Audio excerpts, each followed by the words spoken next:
वह पहले से ही 7 साल की थी, लेकिन दिखती बिल्कुल 18 साल की लड़की जैसी थी। उसका शरीर आम लोगों से अलग था, क्योंकि वह जिंदगी भर उल्टा बूढ़ी हो रही थी।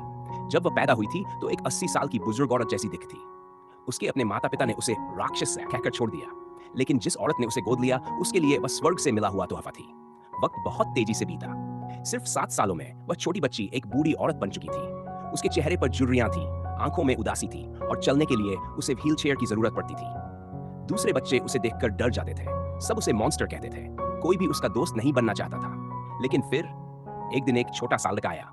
वह उसने उन बच्चों को भगा दिया जो उसे परेशान करते थे और उसे अपने घर ले गया। उसके पिता डॉक्टर, उन्होंने उसे देखा और तुरंत समझ गए कि उसे गंभीर प्रीमेच्योर एजिंग की बीमारी है। डॉक्टर ने कहा कि शायद वो 18 साल की उम्र तक कभी जिंदा न रहा है। यह सुनकर सब भूल गए, लेकिन वह लड़का ठीक था। उसकी फॉस्टर मदर उसे वापस घर ले आई और उसी दिन से वह लड़का रोज उसके घर आने लगा। दिन ब दिन दोनों करीब आते गए और धीरे-धीरे सबसे अच्छे दोस्त बन गए।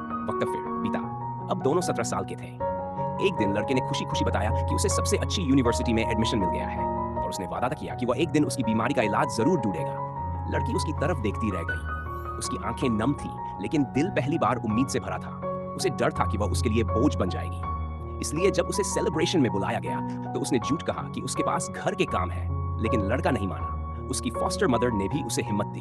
आखिरकार वह गई। सब लोग जश्न मना रहे थे, लेकिन तभी एक चालाक लड़की उसका मजाक उड़ाने आ गई। किसी ने उसे आंटी कह दिया। लड़का पहले की तरह फिर उसके सामने खड़ा हो गया, लेकिन बाद में चुपचाप एक लड़की कमरे में घुसी और लड़के का कॉलेज एडमिशन लेटर फाड़ दिया। जब लड़की ने डिब्बा खोला, तो सब लोग हैरान रह गए।